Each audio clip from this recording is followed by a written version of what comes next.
Hello! I exist. Are you okay there, Scrooge? I exist. My pseudonym is the R. Scrooge, and joining me today are... The Artistic Alpaca? And SR Nobody. And... Actually, let's just open this by talking about Alpaca's con experiences. Let's do that. Are you up for that, Alpaca? Sure. Oh, that is a really tiny rabbit. Let me actually go and pull up the Headcanon Hive thing before we begin, because I'm dumb and accidentally closed it. In the meantime, I'm going to link to this really tiny rabbit. Okay. Really tiny rabbit? Anyways, hi! I ran a convention a couple of weeks ago.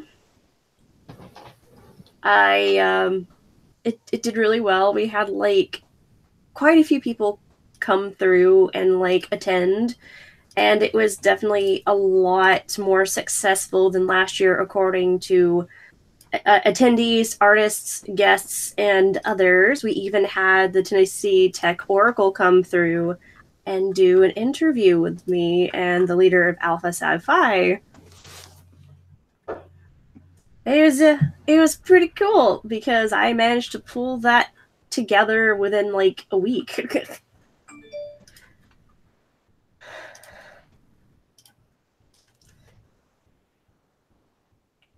And then a week after that, I had to do MTAC, where I had 3 panels. On Friday, I had the Anime 101 for Parents panel, which is literally just like a panel explaining the different types of anime and stuff to parents, just in case they may not know about it. Because I have found that there's no panels like that at most conventions for parents who are like first timers and stuff. And then that night I worked with my friend, and he and I did Mabel's Guide to Sticker Making, which was really fun. He dressed up as Stan, and my friend Katie dressed up as Dipper. I dressed up as a pastel goth Mabel, of course, because I'm just that extra. And we let everyone make stickers.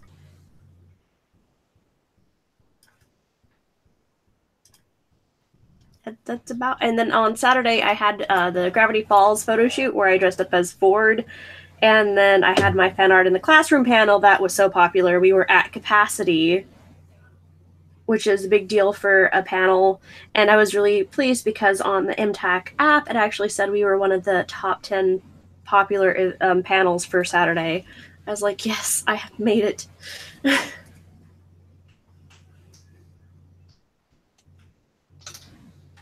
My worst experiences at a convention I'm not willing to talk about.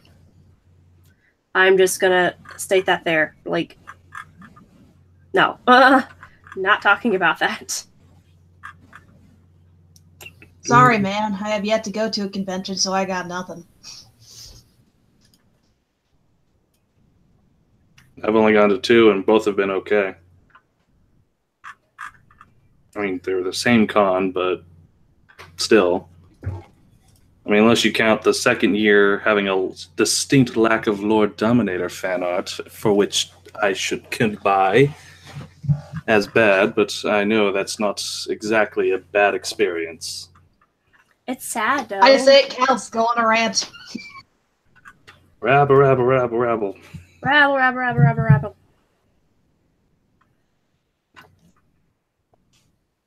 Well, I guess like I had $4. I left with $4 on the third day, the last day, and I was just $1 short. As soon as I bought this charm, this season 1 Star Butterflies wand, as soon as I bought that, I turned the corner to the next artist who the booth was sharing, and I turned and I saw that they were selling $5 art, really small pieces, and one of them was like a Mercy from Overwatch in a witch outfit, and it was kind of a pinup, and I'm like, "Fuck!"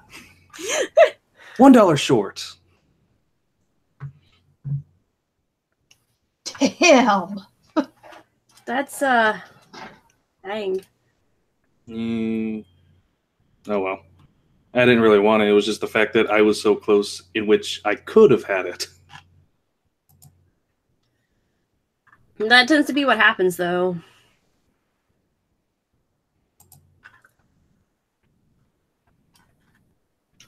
Adam needs to put some fucking WD-40 on his fucking chair.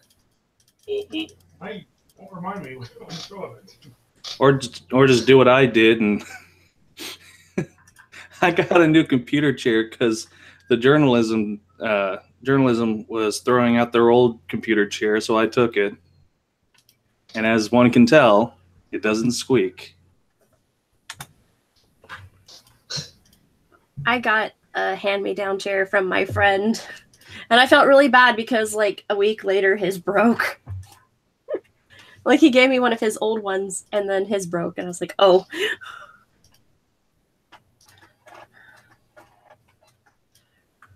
But, yeah, it's been a pretty eventful week, 2 weeks or so. At least for me. And, like, I know that OmniCon's going to be run again. I'm probably going to have to run it again next year, which is fine. I don't mind helping out the crew because they're, like, swamped with schoolwork. Like, legit. And I'm just glad that I'm allowed to help. That's the great thing about alumnus status. You can still help out the college when you want.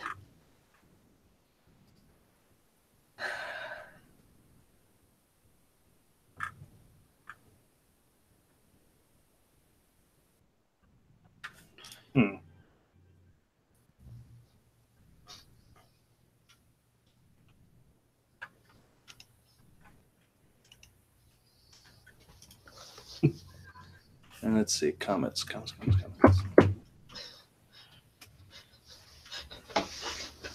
Alpaca, you need to look at the comments section. I read. I'm judging their friend.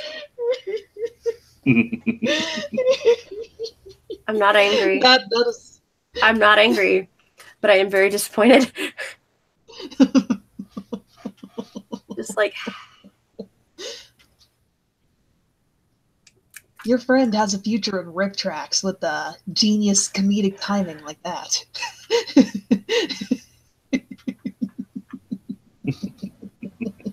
That is the pinnacle of comedy. Humming gay fish from South Park while watching the scene from The Shape of Water. And yes, I mean, it was appropriate to describe that with a random noise. I'm not surprised, and that's the sad thing. I'm not surprised because I probably would have done the same. I love how over the past couple of months doing this, or past couple of months with Headcanon Hive, Shape of Water ends up popping up every time there's some kind of discussion of monster love or fish love or fish. I love it. Like, yes.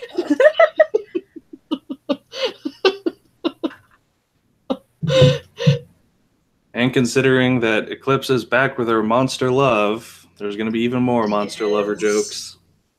Pretty much. What's great about Starverse is that Eclipse's monster lover is huge. You have two confirmed monster lovers. They're people that like them big. there's the king of the underworld and Rathmalor, I think that's how you pronounce her name. And then you have Eclipsa and Glavgor. So happy to finally know the monster lover's name. I feel called out. Glavgor! Oh, God. Just as soon as they had Glossaryx stand up and say, I've been trying to tell you for a couple of months, that... Yeah, I've been trying to tell you for a couple of months. Back to her monster lover, Globgor. Just like, what the fuck? Marco's reaction was the best one. Just fainting on the spot. Which is understandable, because who knows what horrors he had to go through playing babysitter to Glossaric versus when he was acting normally. Like, what kinds of depraved things did he make Marco do? We only scraped the surface with that, with the scrape the size chocolate pudding thing, but Grip the sides.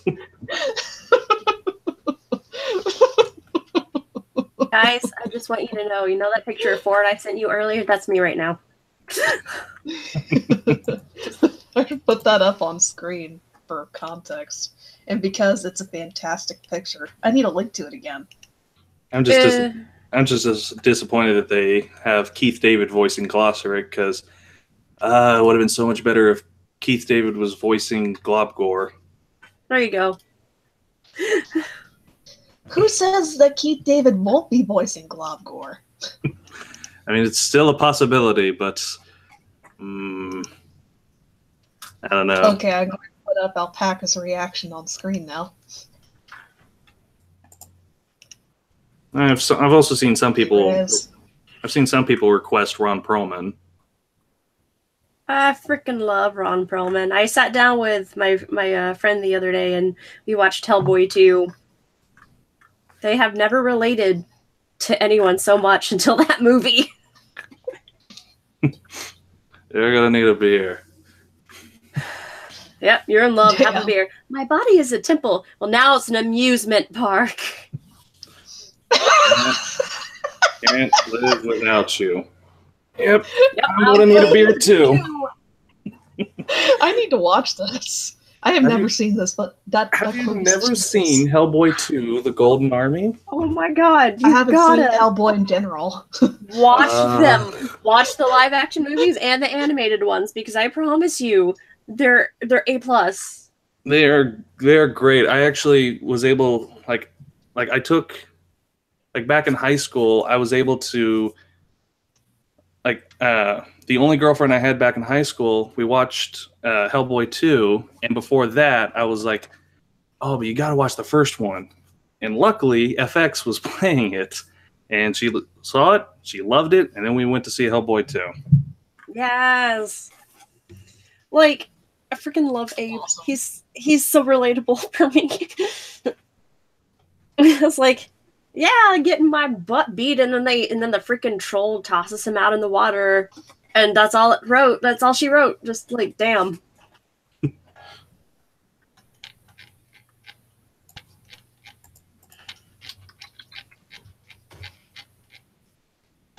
Ooh. My back popped. That was disconcerting. You okay? Yeah. It's been doing that more and more, and I'm just like, oh great, I'm old now. Bye. Great. I remember being one of the younger people in a group of friends where everybody was like mid-20s, and everybody said, I'm old. I feel old. I used to hang out with somebody that had that as a running joke just because I thought it was fucking hilarious, and now that I'm in my mid-20s, I kind of get it. Yeah. Just why? Why does that happen? My body is a temple, old and crumbling. Well, due to the fact of the rapid expansion of the internet culture has caused pretty much time to become warped and distorted. Whereas we think of something as, oh, that's old, when in fact it only came out a month ago. So for all of us, our age has become a bit strained. And combine that with the fact that our working habits have not exactly been the best due to, well, pretty much the ever-growing threat of bankruptcy, basically forcing us to continue to work harder and harder and harder and harder, even to the detrimental negative effects of our health. So our bodies just aren't really able to keep up. Well, that's looking at it in one respect. Quite frankly, I'm a bit of a nut job. I'm going to preface that with this. I think the 40-hour work week is outdated. And there's going to be a major overhaul as things become more and more automated. I say embrace it. Try and figure out how to live like a minimalist. That is the key to true happiness and freedom, or at least that's what the romantic side of my brain likes to think. That the less you have to work, the more you can extricate yourself from that kind of situation. The closer you are to. Too bad it takes like $15 an hour to even afford an apartment by yourself. Yeah, as I've told multiple coworkers, if any of us could just leave when we get done with all of our stuff and still get paid for a full day's work, most of us would be gone by lunch. Mm-hmm. But instead, no. We have to work the full 8 hours, and basically that means stretching out things that we don't really have to stretch out. Ugh. Well, the whole idea of the workforce becoming more automated, at least it's going to happen in our lifetime. At least we're going to see that happen. Damn it. I just get really sad because that's what happens in Star Trek, and then they get a basic income, and I'm just like, that's not going to happen here. That's like so far out there. That's more far out there than freaking Star Wars, and that's kind of depressing. Because you have people like me who live in small towns who can't even find part-time work or full-time work because a right-to-work state is actually just a right to not hire those you don't like.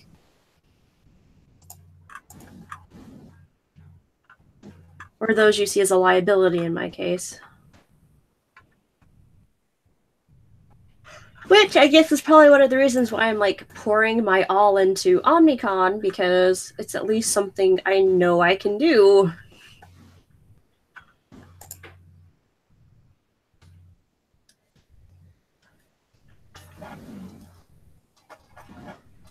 Yeah, it's just a shame that a professional con runner,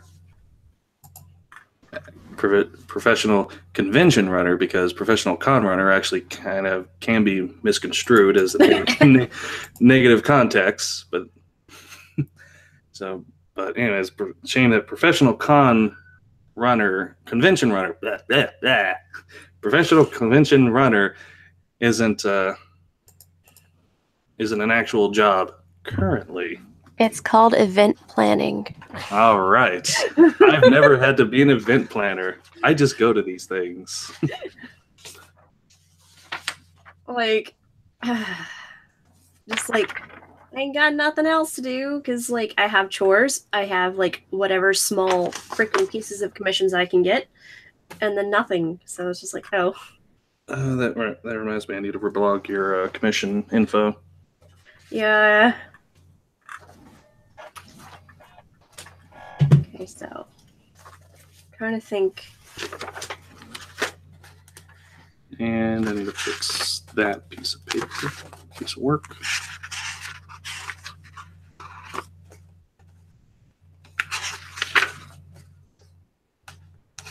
Let's see, there were 2 season finales this week, or last week, I guess, technically. OKKO Season 1 and Star vs. Season 3. I have not seen either, so I have no opinion on the matter.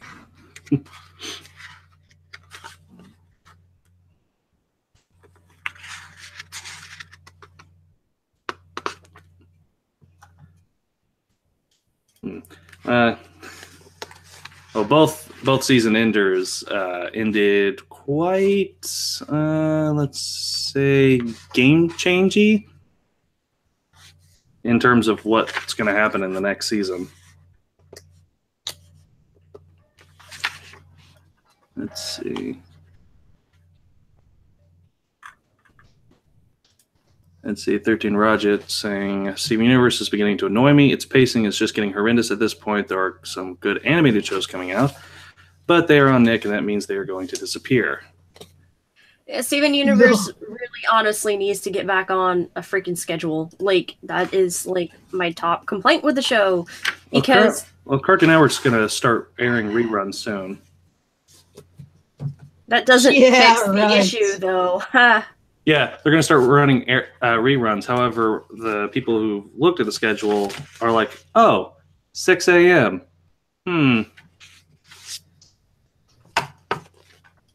Boy. Oh boy, 6 a.m. The Steven Universe reruns start at 2 and then go to 6, and then immediately, during the time slots when people would actually be watching, Teen Titans Go. Your new You favorite can't tell me I'm show. wrong. I mean, hell, I was dog sitting for like a week back when Benton Omniverse was on, and they had new episodes at like 6 or 7, and I made sure to wake up to watch each of them, even though I went to bed at like 3. Jeez, that's dedication right there.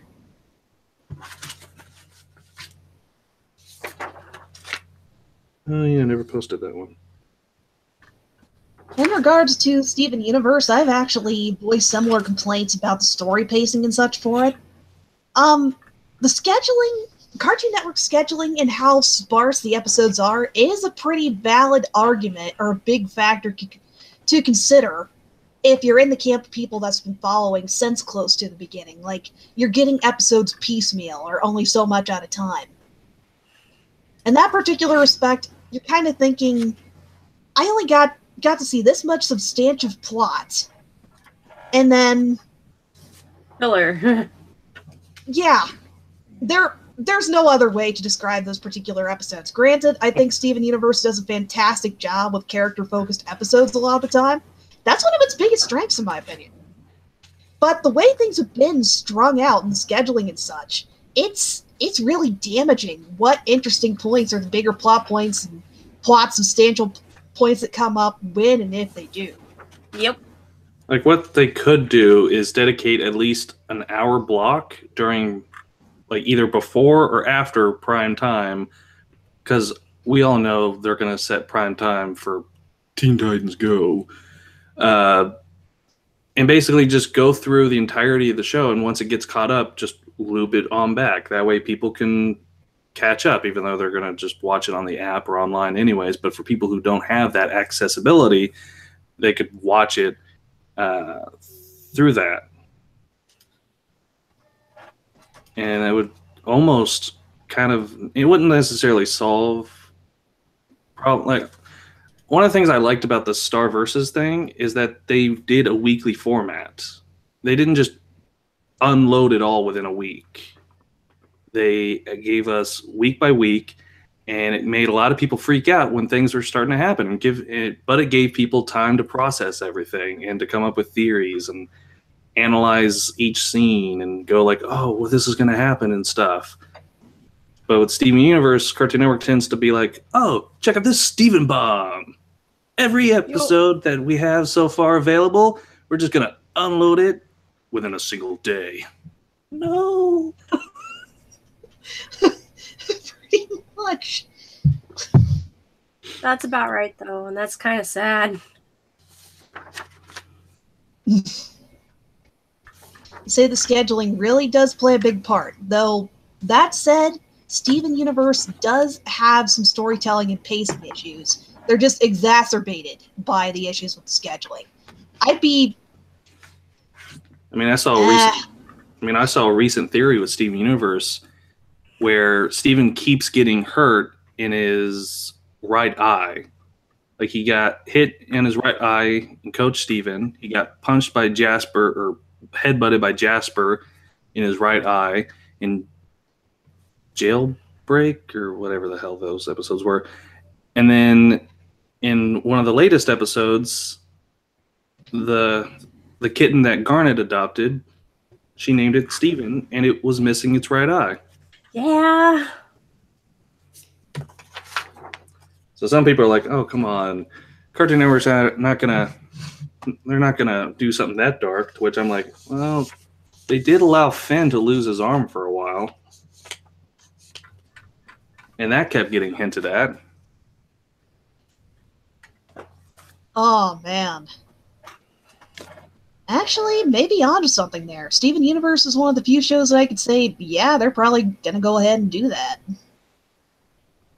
And it would be they've explored much darker and intense territory. And it would be an interesting parallel with Eyeball.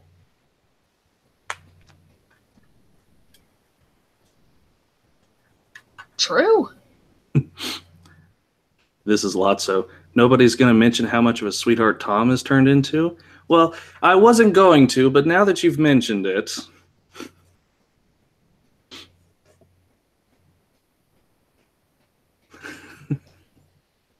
This is...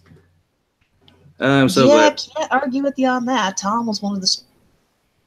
Man. So many Tomko moments.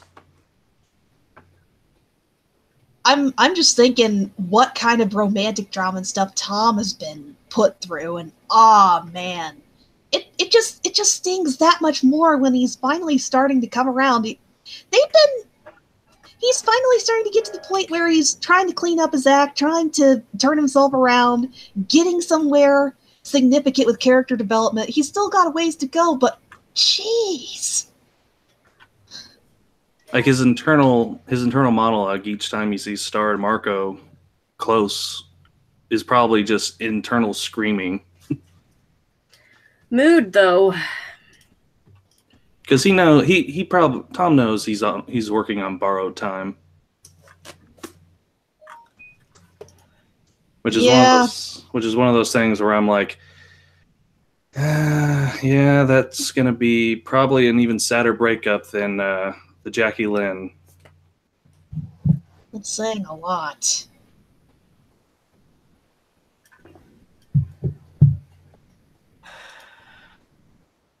But at least I was happy to be wrong that Starco wasn't confirmed canon by the end of season 3. Oh, also close but no cigar. Also, the crew behind Gravity Falls has a new show coming out. Have you seen the concept art? Aha, Alpaca will love it. Like, I have. I'm, like, on that. Oh. Which one was that? Owl House or Amphibia? I can't remember. There's 2, so... Probably both. Yeah. Well, I've been watching Craig of the Creek recently. So I guess I got... Oh, that and the fact that there is no pilot episode for either Owl House or Amphibia. I'm excited. Either way. Like, yes. I just want a pilot.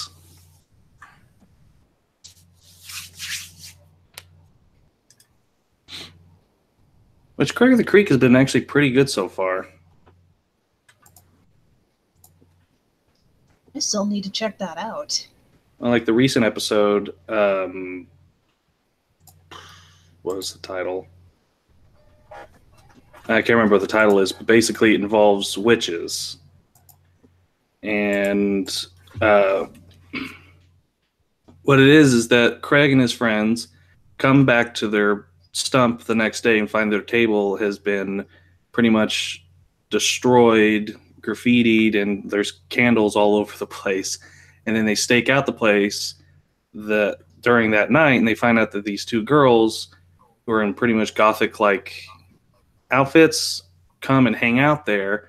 And then Craig and his friends think that they're witches, and then the girls are like, "Oh well." It's like, "Oh, well, you're spying on us? Yeah, we're witches. We curse you." And then a whole bunch of stuff, bad things happen to Craig and his friends, but, that's just all coincidental. And what the background plot with these witches is that one of the girls is kind of frustrated and angry because she's getting close to graduate, or she's close to getting into high school, or close to graduating high school? I can't remember. And then going off to college, and that's what her dad's pressuring her to do. But she doesn't want to think about that, and she just wants to spend all of her time with her best friend, whom, by the end of the episode, we see them both walking off into the night, holding hands and stuff. So just like other modern shows, they're underlying LGBT themes. With the Owl House, it's a horror comedy series, apparently. Oh. It follows Lutz.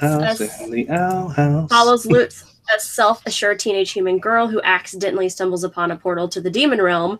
There she befriends a rebellious witch, Ida, and an adorably tiny warrior king. Despite not having magical abilities, Luz pursues her dream of becoming a witch by serving as Edda's apprentice at the Owl House and ultimately finds a new family in an unlikely setting.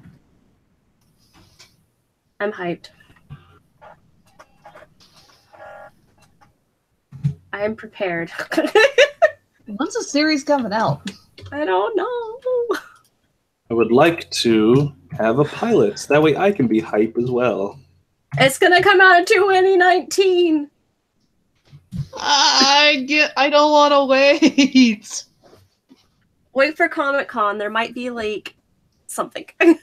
Let's see, and then looking at the other one, Amphibia chronicles the adventures of Anne Boucher, a self-centered 13-year-old who is magically transported to the fictional world of Amphibia, a rural marshland full of frog people, with the help of an excitable young frog named Sprig.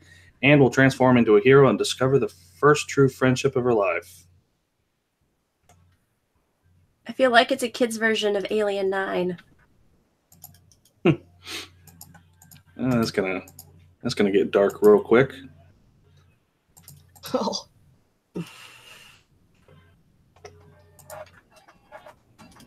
It could be pretty interesting. I just want pilots.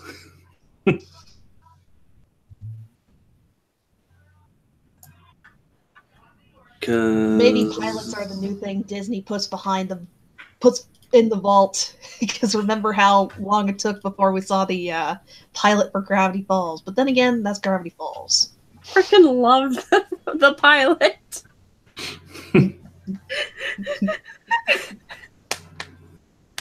Like the pilot for Steven Universe 2 was a trip. And the fact that they, like, the pilot for Gravity Falls was basically episode 1 of the official series, and the pilot for Steven Universe was turned to be reworked to be episode, I want to say, not 8. Why is 8 popping in my head? Oh, the Steven and the Stevens. Can't you see it in our eyes? We're the 1, 2, 3, 4. We're not like the other guys. We're not like anybody.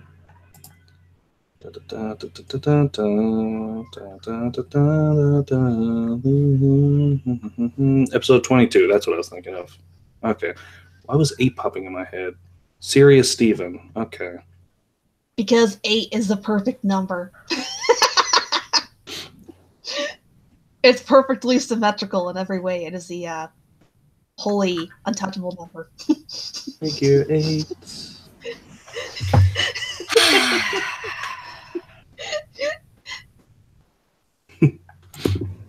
Da, da, da.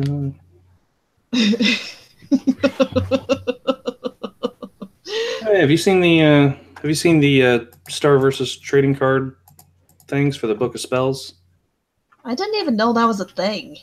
Yeah, they are a thing that Nefsi put out, and they showcase some of the previous Queens of Muni. I'll try and find it real quick. Yes, I went to look at this.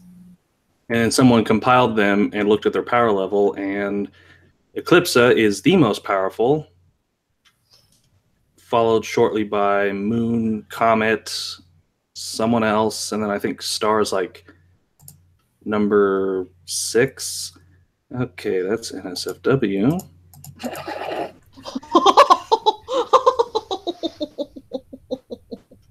I don't want to know where you're looking for these. SR, what neck of the woods you're looking in. Just the Star versus tag. Oh yeah, no, like Oh. I don't want to talk about certain tags that I go through. Yeah, it's just the Star versus tag, and it's just Eclipsa. Ooh, is Globgor in it somewhere? No, this one's blue. Scrooge, are you okay? I mean, I can link to that too if you want. Nope. Thanks. I'm right here. It's just over the past several weeks, ever since Globgore showed up in season 3, that big monster lovers has become more of a thing. I'm so amused by it. It's so hard not to poke or do some light ribbing of the size difference, and just I'm not angry. I'm just concerned. What? I feel called out. Even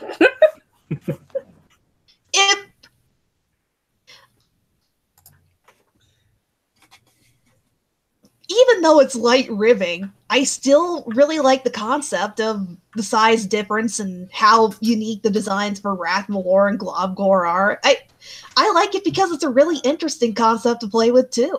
And it's one of the the size difference thing is also one of the appeals to me with Lava Scissors, like this, tall, gangly Lord Dominator with the short, stubby Hekapoo.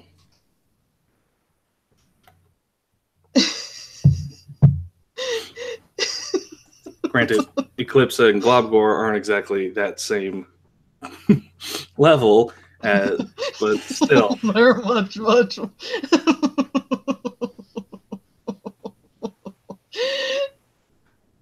It's just, after you sit in a podcast with a couple of guys and most of the discussion, there was Talking Rainbows, Talking Puppies. Entire episode was pretty much just jokes about hot dog down a hallway.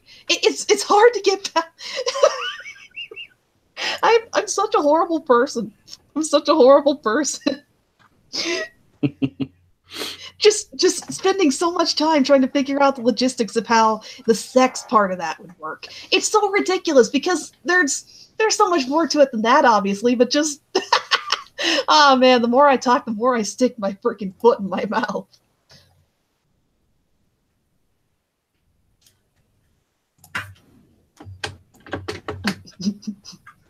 Yeah, that's understandable. I'm just...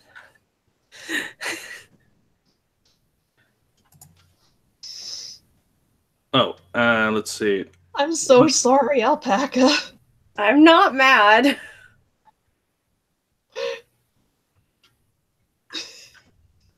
That one looks very familiar.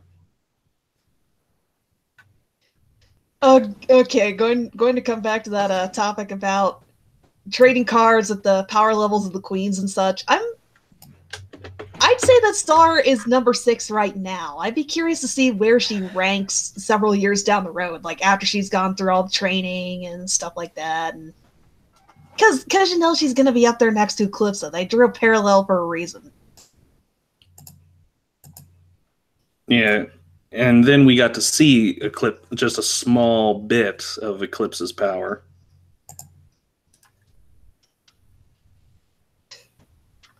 Just damn! After just seeing a little bit of it, I am very excited to see what direction they take with Eclipse's magic. Like what creative license they take with it, what visuals they'll attach to it. There's just so much freaking potential. There's like this dark, elegant feel to it, for lack of a better description.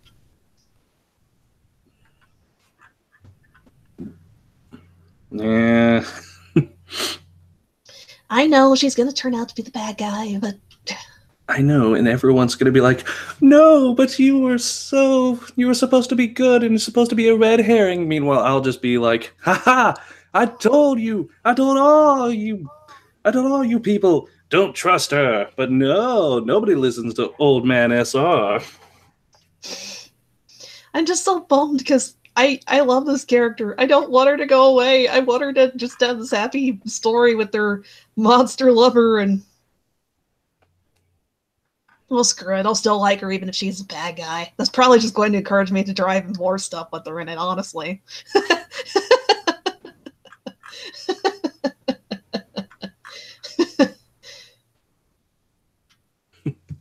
Yeah. But it'll take a bit more convincing to convince people. It'll be even more harder now to convince people that Eclipse is evil.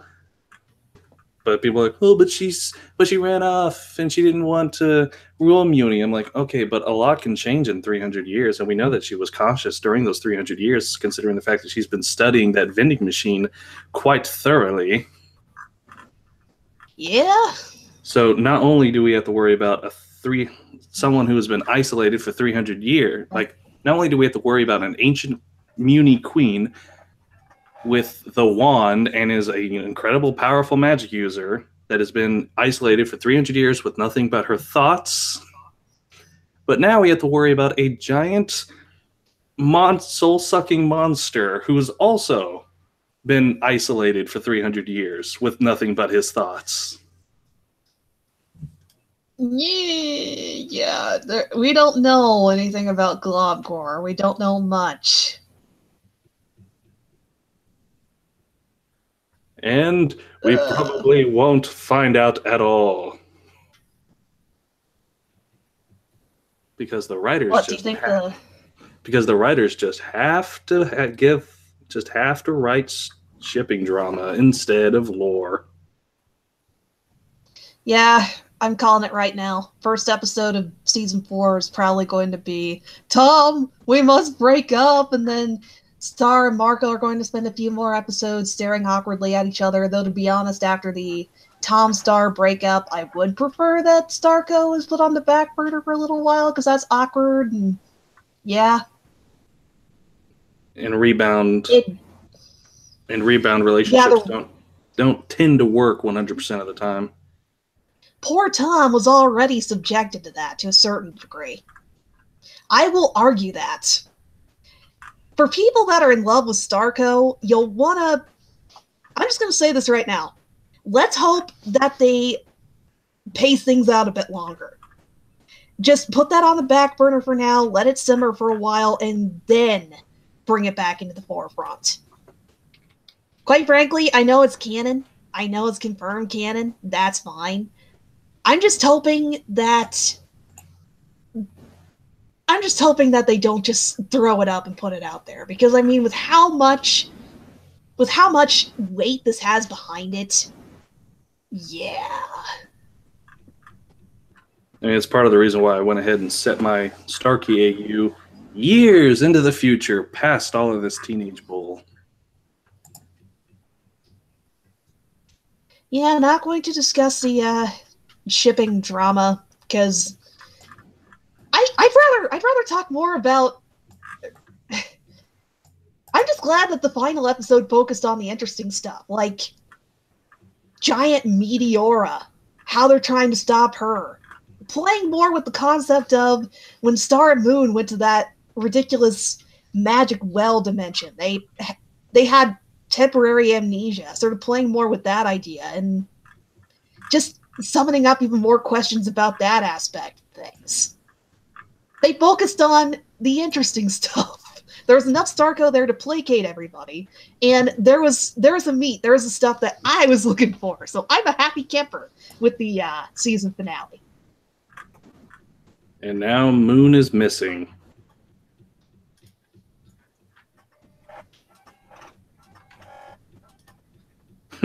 Moon is missing and naked.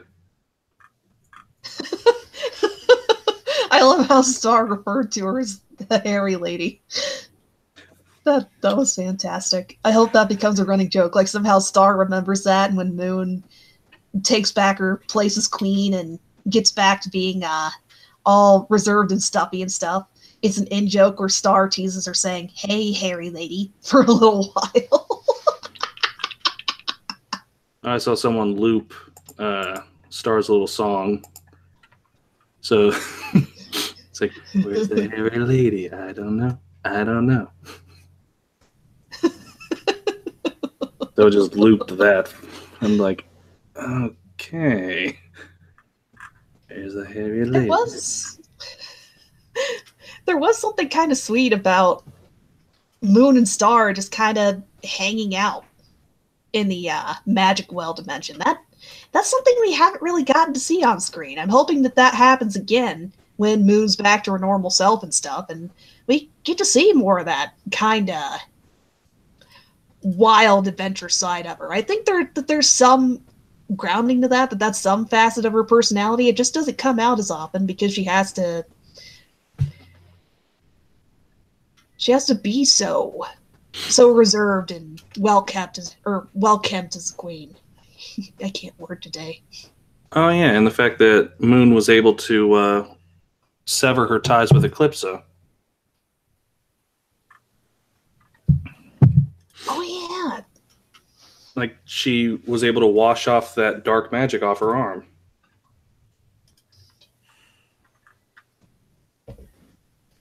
So her and Eclipsa are no longer tied by that deal. True. So I'm wondering what that's going to do going forward. We'll find out. Find out next time on Star versus the Forces of Evil. Maybe, unless probably going to be mid-season before we actually find out, though. Yeah. I'm sorry. There's certain things about that cartoon that has me really salty right now. Yeah, it's mostly the shipping thing. Yeah, that's pretty much the bulk of the salt mines I have backed up. I want to unload and dump them somewhere, but I'm not going to do it here. And I'm just glad to see that, like, it's showing why Moon is the way that she is, and Star is starting to see why her mom is the way that she is because Moon is basically running an entire kingdom pretty much by herself. And all that stress piled onto her, that's the reason why Moon follows these rules and these strict codes and all of this stuff. Meanwhile, Star just wants to gallivant and be free. And then she's learning, oh, shit, all these idiots are asking what to do. I don't know. Good first try. Corn and gelatin. Good first try. Yeah, thinking about it, there are quite a few. It's really coming to the forefront just how many idiots there are on Earth and Muni. Or Muni in specific. Oh, jeez. I saw the moth, Katie. Sorry. We have this a moth living in our room, and it's like one of the small, annoying ones. And we can never catch it, and it like came up in my face, and I was just like, whoa! Because I don't watch Star, I haven't had a chance yet, so I was trying to be like, okay, I'm gonna let them talk this out, and then all of a sudden, there was a moth in my face, and I panicked a little bit, sorry. Oh, you're fine, man. Did you get rid of the moth, or did it sneak into a tiny moth hidey hole? Basically, the latter.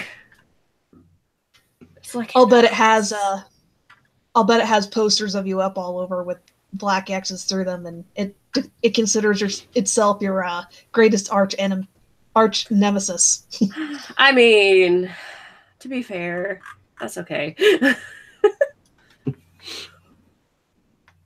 Like, I don't like me either, honey. I don't like me either, honey.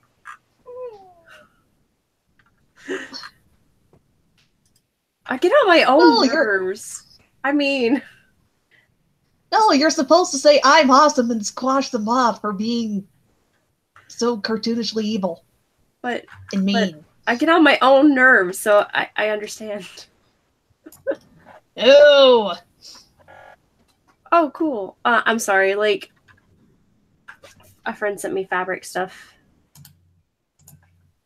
I really like this. I have the really bad itch to sew. And it's honestly... Really, it's just... I miss costume making.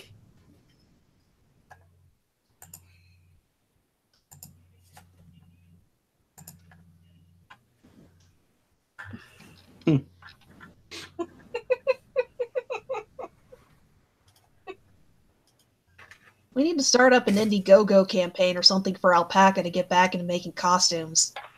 Because I remember that Rose cosplay. It was fucking awesome. Oh my god, people were sad I didn't bring her back to MTAC this year. I was like, oh, honey, she's like completely destroyed at this point. And like, I figured out a way to use her. Like, I'm going to basically have my brother and my friends like tear it to pieces and do like a war rose quartz and do like special effects and crap, but on myself and on the dress. But as for like an actual rose quartz, I can't because the fabric's just that ducked up. That's what I get for using broadcloth. And wasn't there something with mold? Damn you, mold! That too, because the socket in my room, like that spot where I was keeping her stored, came out, and water got all into my old desk and that bag that had her in it, and it just... I killed the mold, but I can't get rid of that garish gray stain that's like in most of the dress. No. So... No, the best Rose cosplay ever ruined by mold. Damn you, mold! I mean, to be fair, that does happen with like quartz sometimes. Like the mold will grow in the cracks of the gem, so it's not too out there. And it's like, since it is the color it is, when I do the rose quartz war outfit that I want to do, I'm just gonna like take some spray paint that's like that stone texture and just kind of like lightly go over it and like jack it up that way. Well, that'd be pretty cool. Right now, everyone is just kind of like eating up my Ford Pines cosplay, and I'm just like, oh. I don't have words. Like, hold on, let me go to my Instagram and like, look. Weren't expecting it to take off like that or something, or? No, I was doing it specifically because it was, A, comfortable. B, I had it. I was just like, haha, yeah, this is like good stuff. And everyone ended up like going nuts over it. And I'm just like, oh. I'm sending you the links. I need to get the gray wig though. That's literally all I'm missing. Because, like, I can deal with the sweater vest. That's not a biggie. I got mistaken for Castiel at one point, and I just turned. And I went to, like, shake my fist at the guy, and I forgot that my sixth finger doesn't go down with my pinky on my left hand. So it was only my pinky sticking up. He's like, oh, crap, that's Ford.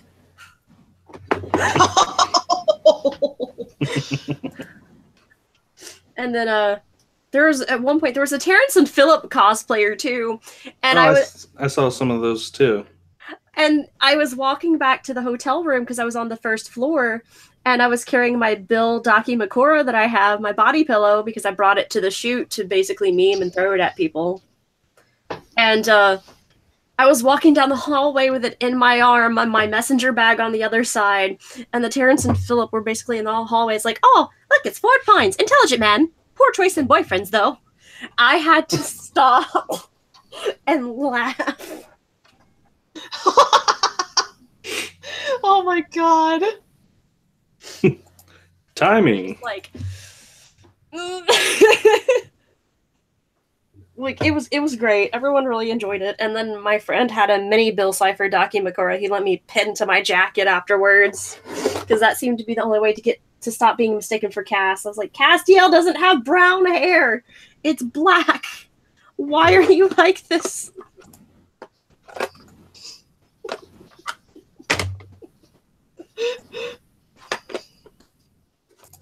Here you go, Scrooge. The evil triangle strikes again. Oh no. We don't talk about evil Sinister triangles. Dorito. But yeah, I made some new friends. There was a reverse Falls cosplayers there. And there was a reverse Ford that was at the photo shoot, and I was giving them a lot of, like, I was teasing them a lot, saying, at least I didn't have to trick mine into the relationship. And I was just giving them a lot of crap, and it was great. And then I think at the end of Saturday night, we all met up in the lobby, and I did tarot readings and stuff. And it's really funny watching, like, this person who looks like a freaking old man pull out a pastel set of tarot cards. And I'm really sad because I was thinking about it. I was like, oh man, I should have like gotten the Gravity Falls ones that they have. That would have been pretty cool. SR, why did you send a link to this? Just why? You're feeding more fuel to this fire. Fuel that I don't need. Because I'm evil. You know that's just going to lead to me making even more jokes or references or comments about that, right? SR. Indeed. Just the Ford picture again, me. That needs to just be the freaking like title card for this video, to be fair. It's just like just for some context here, SR sent me a link to something where somebody so you have the whole Rathmalor and Dave thing and Calypsa and Globgore, and then under that there's a GIF from Grim Adventures of Billy and Mandy where it's Erwin's dad and his mummy wife, and there's a quote, leaving many questions that don't need to be answered.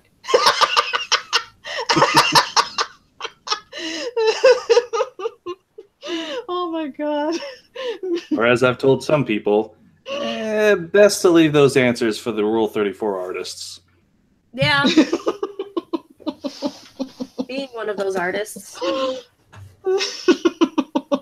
if we don't want to answer them. I'm the person that's going to keep poking that particular beehive, even though I know I shouldn't, just because. Morbid curiosity. That's what gets me every time. Keyword morbid.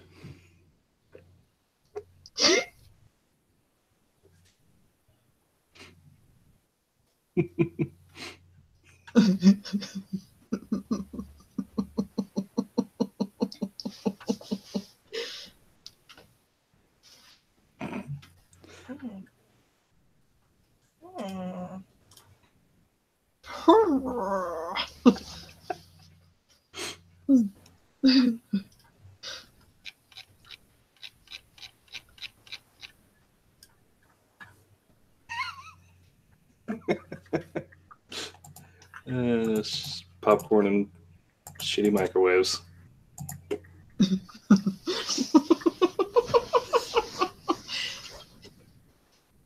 Oh. Ford X Evil Dorito. Bilford. What? Evil Dorito. Okay, I'm done. That's a nice looking card. I'm sorry. I just had a flashback to when my friend sent me like a piece he did of them, and I was just like, I did not expect it. It's like, sure, I want to see some of your art. Porn.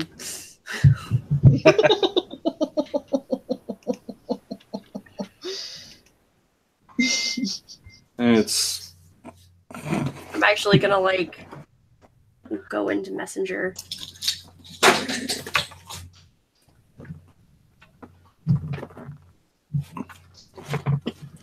There's the other one. Another one bites the dust. Another one bites the dust. And another one gone. And another one gone. Another one bites the rides dust. the bus. Hey, we're gonna get you too. Another one rides the bus. Come on.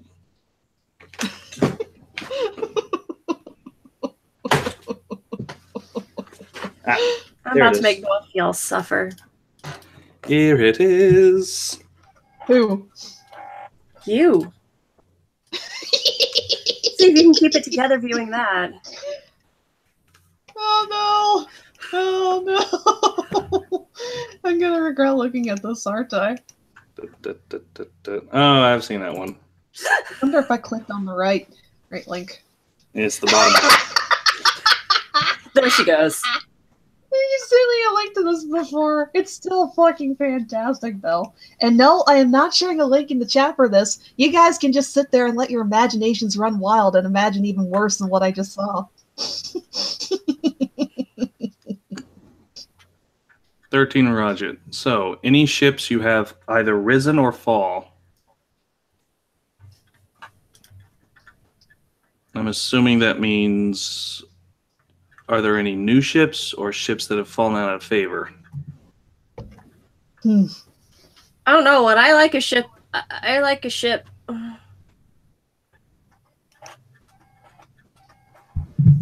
That's fighting on a movie. Yeah, because I'm slow to ship something. Whenever I'm shipping something, that tends to be something that you can almost guarantee I will be continuing to ship for quite a while. I'm actually freaking looking for something. Hold on. Although I guess a new one, it's kind of a soft ship in a sense of like, but the idea of it is from the recent A Series of Unfortunate Events. Mm. And it was from the ending of the Hostile Hospital and a small scene in the beginning of the Carnivorous Carnival was the small little scene of the fact that the hook-handed man was rather concerned for the person of undefinable gender. And then the person of undefinable gender thanked the hook-hand man of like, hey man, thanks for waiting. And even under threat of Olaf leaving all of them behind, the hook-hand man was like, no, we gotta wait. I was just like, oh, that's kind of sweet. Huh. Where is this link I sent him before? Shit. Okay, let me see if I can do this search deal in here. Can I do search in... While you're looking, I'll go ahead and open up the salt mine. About a year ago, I was on board with... I don't know if it was a year and a half ago, whatever. Well, some time ago, I was on board with Starco. I was a Starco shipper. And then just over the past year or so, not going to get into why, I'm just at the point where I'm like, I'm not so sure I'm on board with this.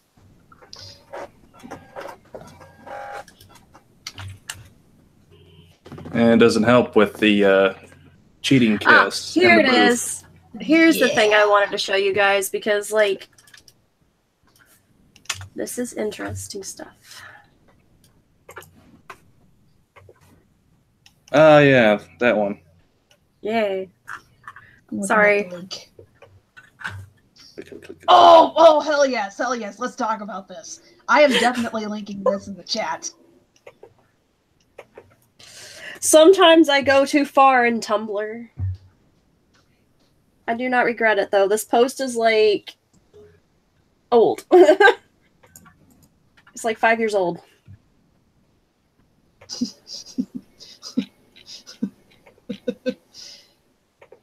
Just to give some context here, the link you're looking at is a picture of some ancient cave paintings, and one of the figures on the wall looks suspiciously like Bill Cipher.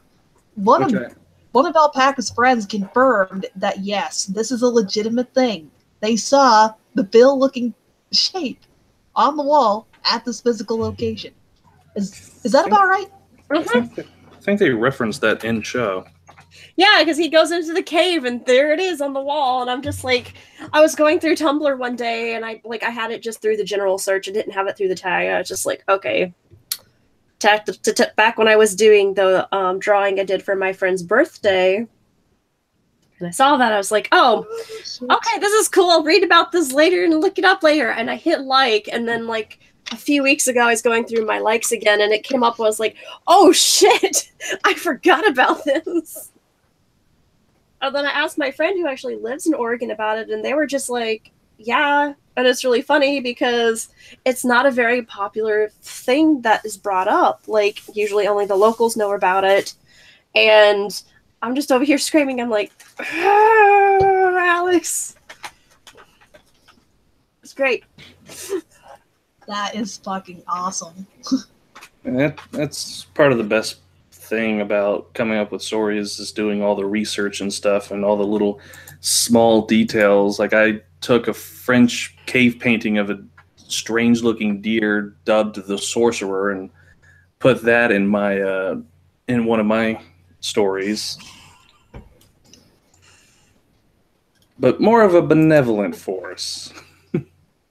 Well, it's like I was looking through like it's an encyclopedia of angels, and there's a particular one in there named Barbiel, and he's a fallen angel. He's the angel of October. He's a throne. His colors are yellow, and his geometrical shape, which apparently is something that's assigned in this particular encyclopedia, is a triangle.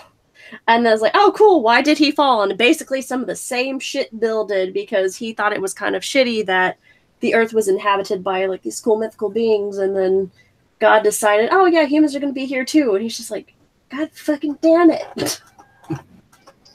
Come on, Barbara, let's go party. Oh. That name is unfortunate. I am Barbarelle in the Barbiel world. Just like, damn. It's fantastic. Well, it's like Castiel's actually based on the angel Castiel, and Castiel was a fucking typo in the show. But so was Lestat from the Interview with the Vampire series, because it was going to be Lestan. And I'm glad it's Lestat. Yeah. Hi, I'm the ancient angel Stan. Oh my god, that you can probably guess exactly where that idea went.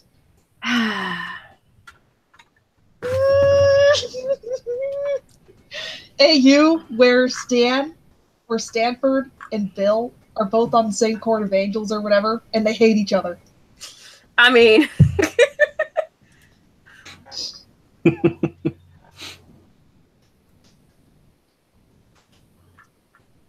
And Bee's in there somehow, and they're fighting for her affection and stuff. And no, she would just nope. Just nope. Every time she hears anything coming, she just sinks into the clouds. Bye. I'm so sorry. It's like whenever anything Gravity Falls pops up anymore, I can't imagine anything without putting Bee in there somewhere. I blame you, Katie. Just this whole Bee and Bill thing is your fault. How dare you? It all started with a let me smash picture you did.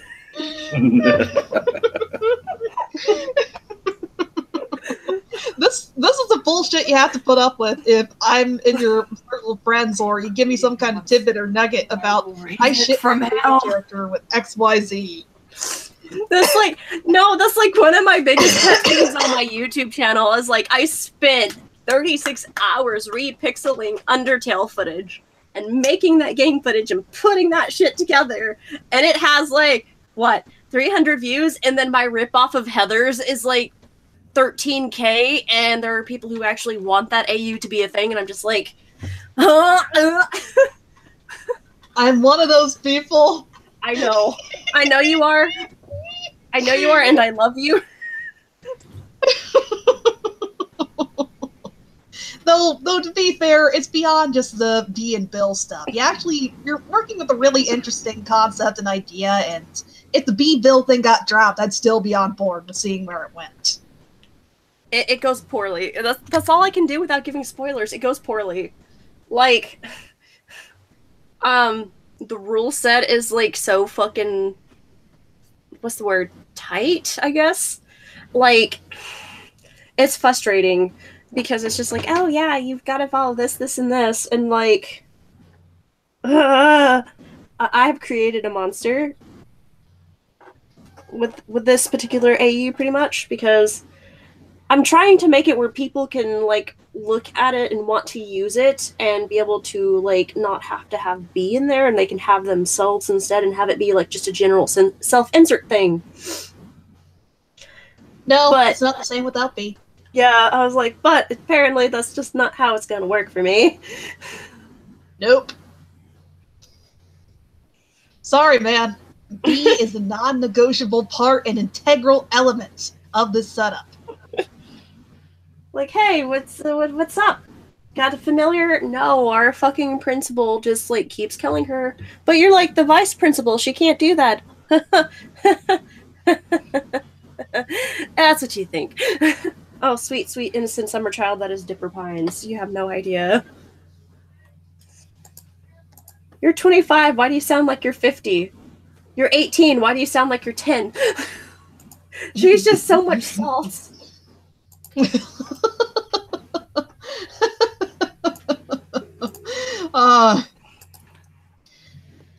Looking at some of the comments here, 13 Roget, I have been itching.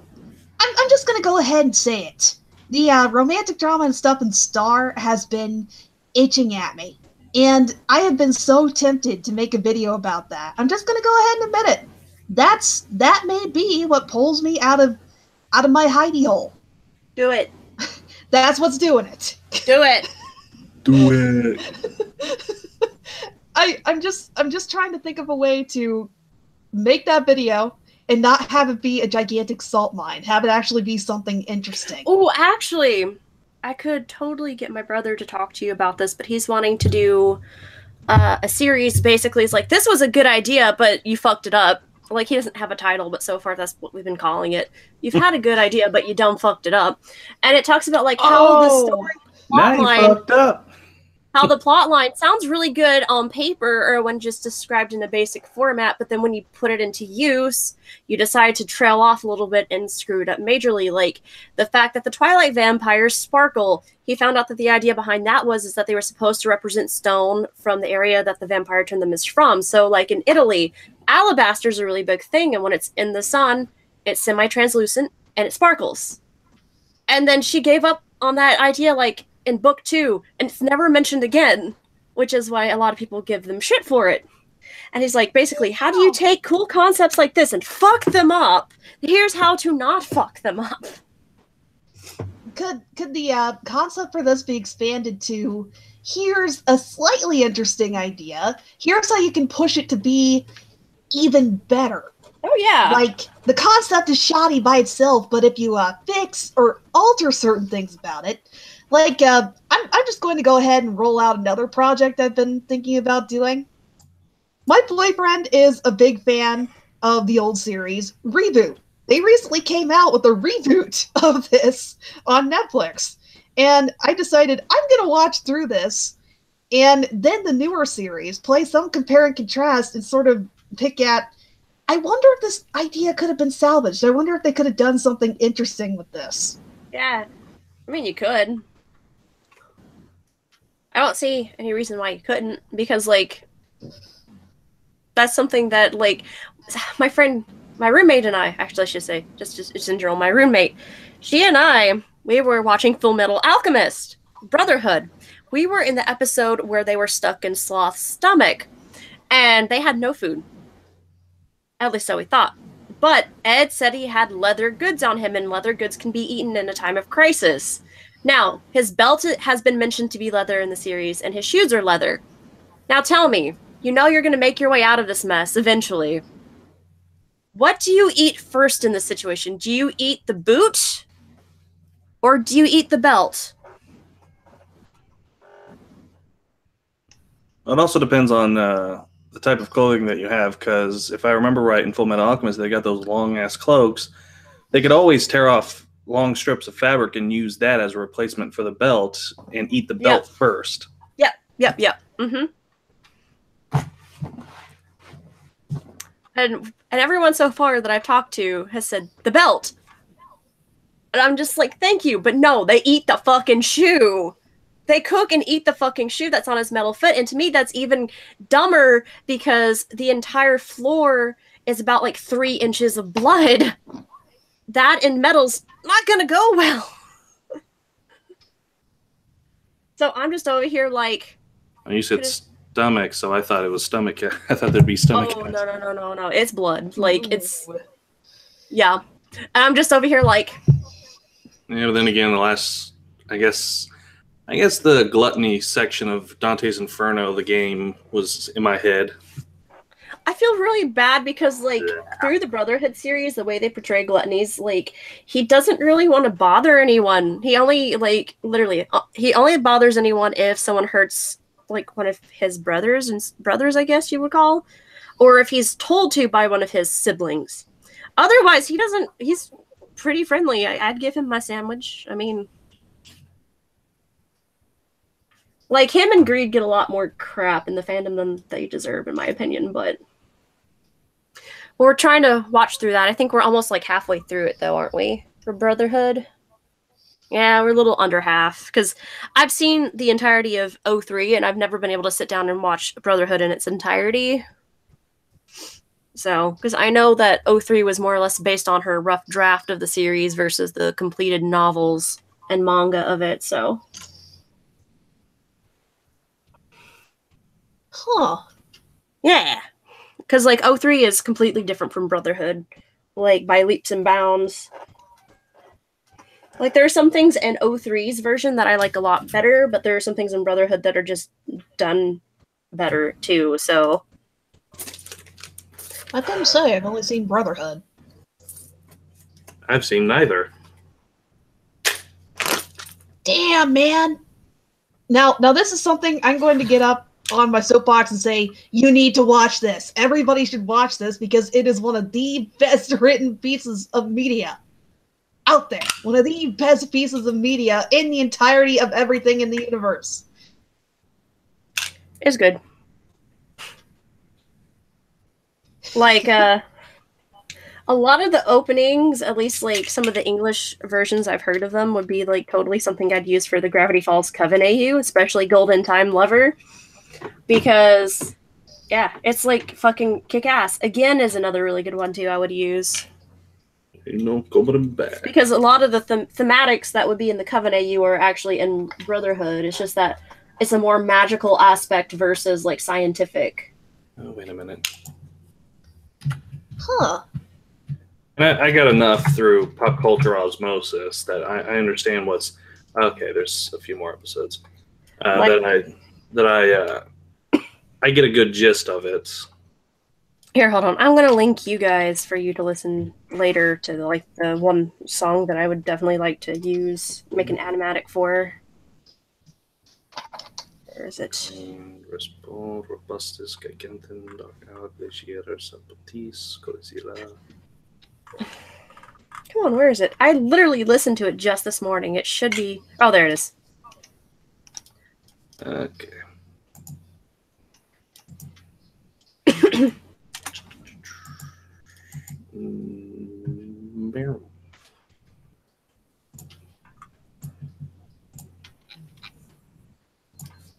And I will listen to that later. Ooh. Oh, I found one with the actual opening of the anime. I'll link that instead. That's cool. Nope. Oh. Because it is very, very good. Like, I'm very picky about, like, what animes I actually like. Like, I really cannot stand most of the original Sailor Moon series. I like S, I like Supers, and I like Stars, and I like the films. I can't do the original 2 series. I like Crystal, because a lot of filler is cut out. Monster Musume, Ancient Magus Bride, Card Captors. Like, it's not that I'm a snob, it's just that a lot of stuff doesn't, like, keep my attention. And it just, like, oh. It makes me sad. Like, I tried to watch The Land of the Lustrous, and I'm just like, this is literally kind of like a conspiracy theory to be a prequel to Steven Universe.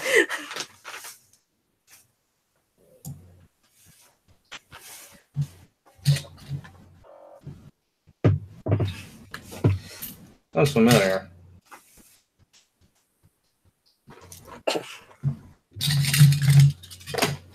Move that over there. Okay.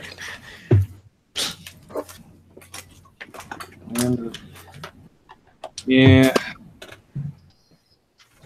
Don't have a whole bunch of time to devote to watching every single anime that comes out anymore. Yeah, I'm just basically like, what catches my interest versus what doesn't? And very few do, so... Like I kind of fell out of a lot of anime circuitry when, like, the incest thing became hella popular. I was like, oh... Season 3 of My Hero Academia started. Yeah, my friend is obsessed with that particular series. And then Pop Team Epic finished their first season. And I need to go back and watch season 2 of Osu Matsu-san.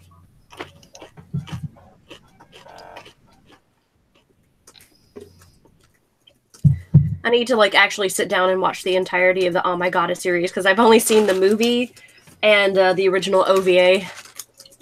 I've only seen the mangas in school libraries back in high school. Back when manga was still fresh. Hyper Police was pretty cool for a series. That's like a super underground one. Is it the one with like really shady like animation and mostly just stills? Mm-mm. What am I thinking of then? Hyper Police is about where they're like the veil cracks between worlds and humans become an endangered species. And there's like a half human, half cat girl who's a police, and her job is literally to protect humans.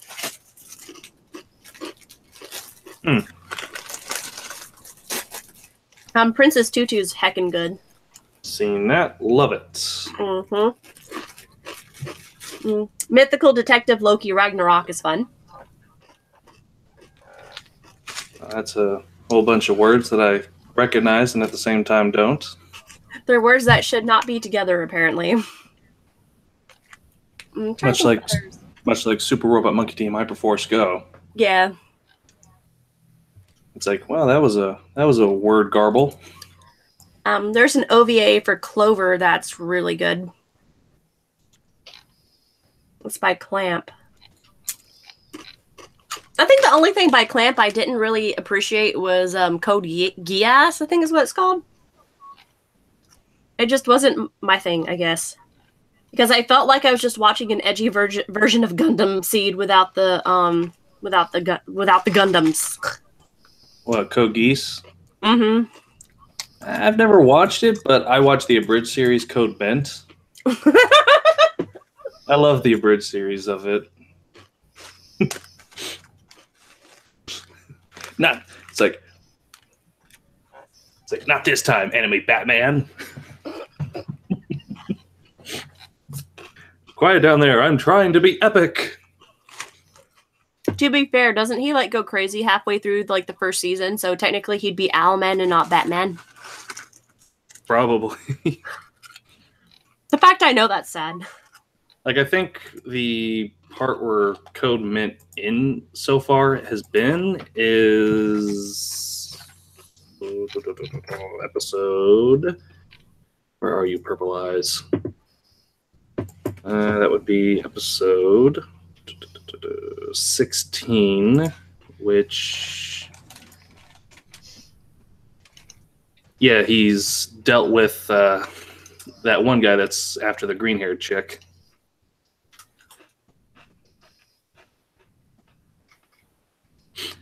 But because of Code Mint, now a whole new world song has been ruined for me. Lelouch! I ran into Nina in the student faculty room, and she sounded like a dying coyote. Try not to choke on my chips over here.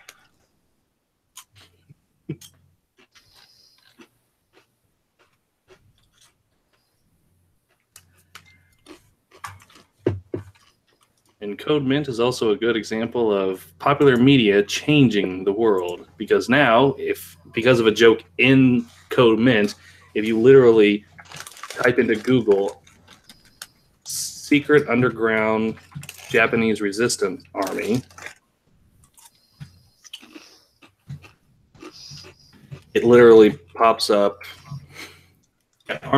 secret underground Japanese resistance army location. It literally first will pop up Shatter Mountain. Well, that was fast. It is literally the first thing that pops up whenever you type in whatever I just said into Google. Well, all right then. This cherry's even a swivel chair. You're probably wondering how I'm doing this by causing thousands of damage and property. Team deathmatch. Here Simmons gets it. Salmons gets it. Therefore and thusly, we are all stuck in a giant team deathmatch.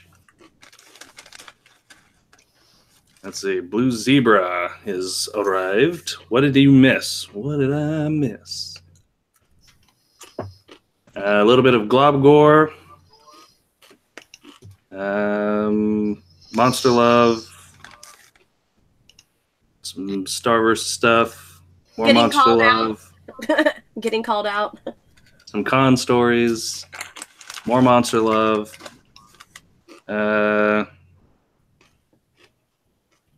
chips. Mm-hmm.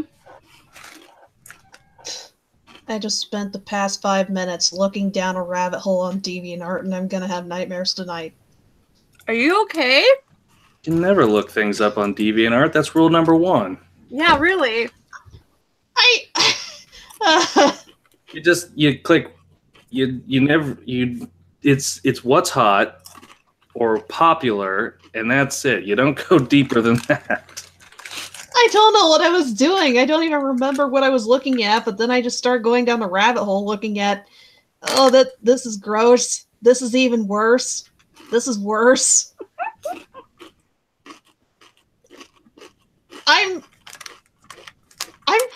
It's pretty ridiculous when it comes to this stuff. Any sane person will click away.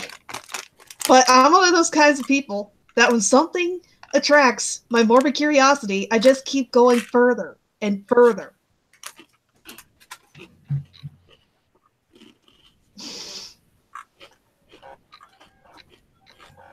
I'm just going to leave it right there.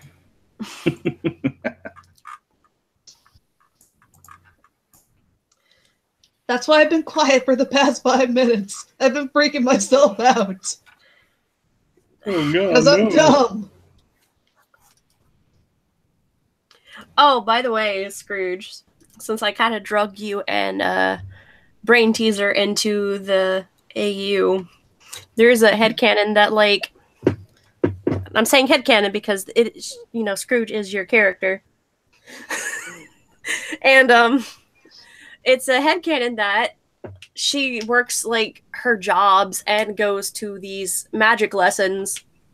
So because of that, she doesn't really get much sleep, and her eyes are bloodshot. So the reason you see her like with the sunglasses, the heart glass sunglasses that you have in all your images, is to hide the fact she's not sleeping. I love it. I approve of this.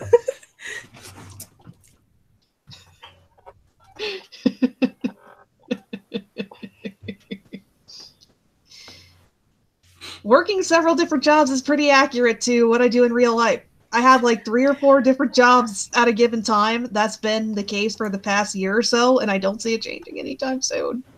I'm not sure how to feel about that. Good. But yeah, I just thought you would get a kick out of that because, yeah. Let's start and have a new pie. Katie.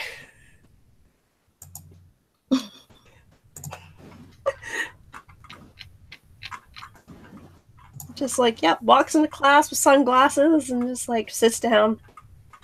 I'm not taking them off. Okay, I'm not taking, okay. I wear my sunglasses at night, during the day, every day, 24/7. It's my thing. You're not going to get me to take them off. I will rip out your heart. I will rip out your scalp, rip out your spine through your mouth if you tell me to take off my sunglasses again. Wear shades every day. Like, you just have a collection of sunglasses, and they, like, range from heart-shaped to those weird-ass gem-looking ones. Hell yes. Are you averse to crossover AU type stuff? No, not really. Or it's like that. Or it's like I want that. to add a ridiculous element in there because I could. Oh my god. Yeah. Venomous is one of the teachers, and Scrooge has a weird thing going with him. Oh god. I'm kidding on this. It's like he is the Professor Snape of the school. Hell yes. I guess that would make Ford Lupin. And B would be McGonagall in that scenario. Except yes. Would actually beat the shit out of their version of Snape. Like, you fucking dipshit. Like, you cannot treat people like this, because you're not going to get anything. There's a reason my class is succeeding, and you're falling on your ass. Sports in the background just eating Doritos or something, just like.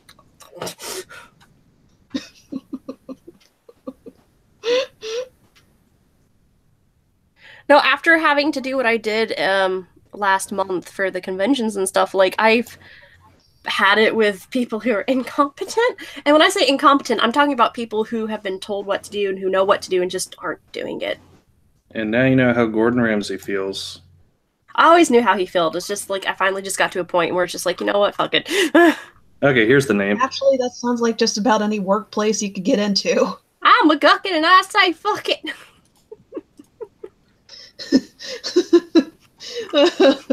Here we go. It's Scrooge with shades on all the time. Basically, Talon Raven Talon from Star Versus. Oh, yes, that scene. That guy was great.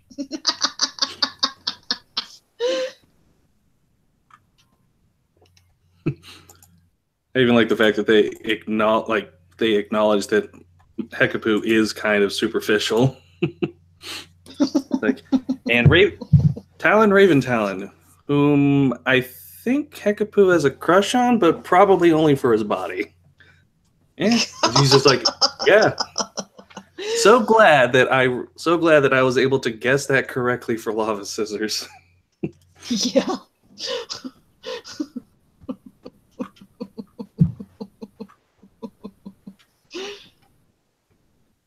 I was wondering for a little while there whether or not that particular scene was going to mess with your Lava Scissors headcanon or not, but what is the status of that particular relationship? I headcanon them as kind of casually dating or something like that, and it kind of starts drifting into being something more serious with time, and neither one really knows how to handle it.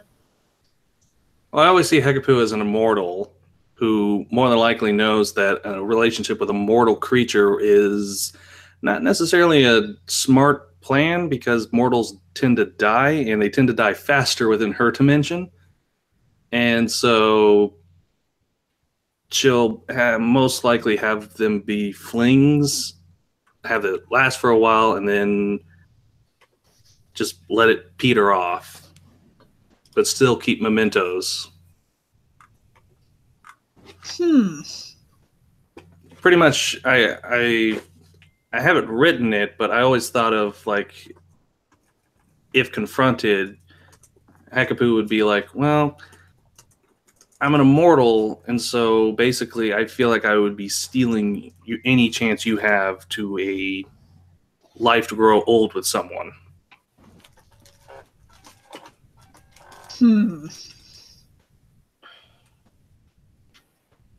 That adds up. Actually, thinking about it, I love the fact they brought up the whole Marco in that alternate dimension thing in the finale. That's something I was wondering if they were going to follow up on that or not. So glad that they sort of carried over what sorts of skills and such he picked up in that dimension. What got me thinking about it was I definitely argue that, yes, Hekapoo was kind of flirting back and forth with Marco, and well, 30-year-old Marco. Yeah, 30-year-old Marco. Yeah, need to follow it up with that. Not usual dimension Marco, 30-something Marco.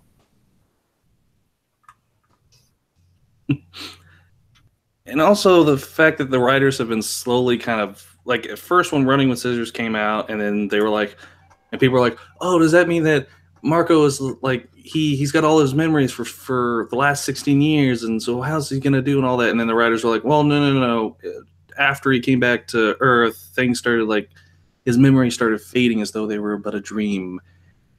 And that's kind of a cop-out. But then recently the writers have kind of been dialing that back to the point where, yes, Marco and Star acknowledge that he is canonically 30 years old, or 32 years old, and then he's got El Chapo, and he remembers how he got it, and he's still got nachos, and he reverts back to his 32-year-old body when he's in Hekapoo's dimension, and he's got all these various different things that he, like, remembers.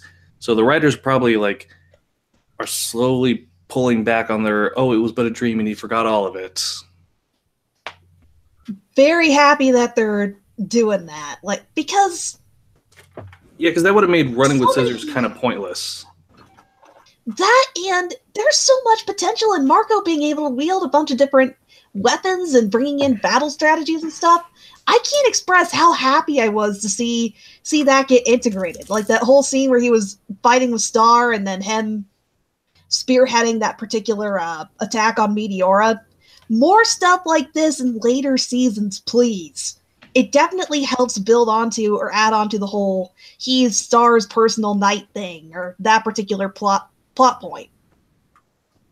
It adds so much. Of course, this also adds into even more of a creepy factor of he's a 32-year-old man in a 16-year-old's body, which basically creates a reverse problem for the Markapoo ship, except now with Starco. To be okay. I'm gonna go ahead and go with Chronicles and Narnia logic here. Like he's 30 in this other dimension, he's 14 in the main dimension. Let's just keep that particular set of things separate. Like, for all intents and purposes, he is 14 in the main dimension. They're going forward with the Starco stuff. It's fine. It's fine by that particular standard. Let's not discuss. Fuck, who am I kidding? That's going to be an ongoing debate or controversy no matter what. I've tried to tackle this before, and oh man, it's a can of worms every time.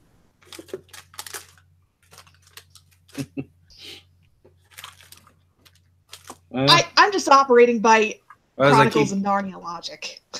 As I keep telling some, as I keep telling some people, when it comes to Starco, those shippers will attack anything that get in the way of their ship, which is kind of why I'm kind of on the DL when it comes to my married Starkey AU.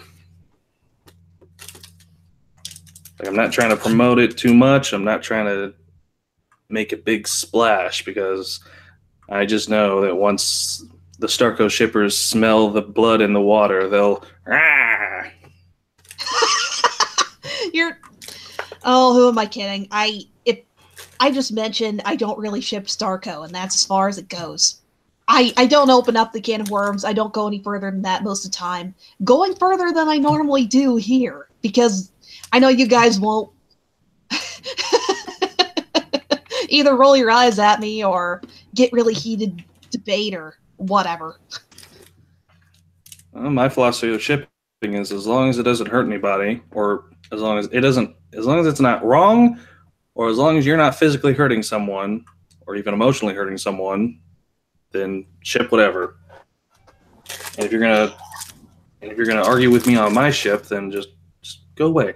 I'm having fun in my own shipping corner.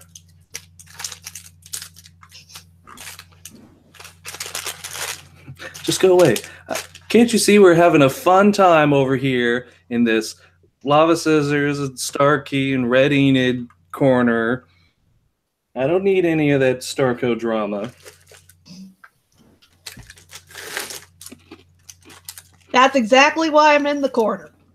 That's exactly why I like following your stuff. I like your content. There's no discussion of whether or not it's canon or what's going on with the writing. It's just enjoying this in the capacity of it's fan-made. It's fan-made, it's fluffy. It's fan-made, it's fluffy, it's cute. Yes. Like the recent one with Red Enid that someone did a Lilo and Stitch prompt, and I just drew it. I think I linked it. Probably somewhere in there. And I'll link it again just in case. Okay. All right, here we go. Well, who am I kidding? There's probably going to be a salt mine thing about Starco and Star versus shipping before I actually get to more substantial stuff. I have to. I want to get it out of my system. It's an itch I need to scratch. Starkey forever, Starco never. I'm not gonna go that far, but just I will, but that's mostly because I ignore hate and I love riling people up. Man, where did you get the energy to deal with it, though? It's very good question. Yeah. It's my apathy. My apathy, my fact that unless it matters to me, I don't care. And people sending me hate, even though nobody has so far, would not matter to me in the slightest. I'd either just delete it or make sarcastic comments.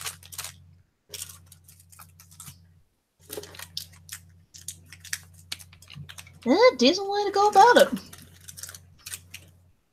Though I do acknowledge that not everyone's able to do that, and that is why am I sorting my Easter candy? Because you feel like it. I guess it's because I need my hands to be doing something, and the only other thing would be my sketchbook with the Dakimuras on them. Called out again.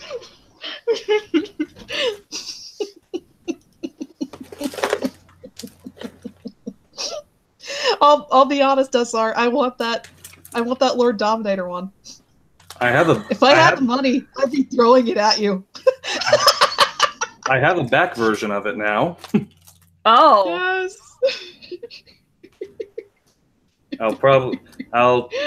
I'll show it after.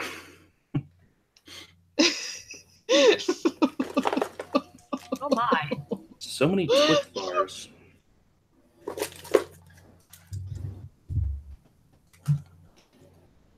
Oh, that Three Musketeers is backwards. Okay.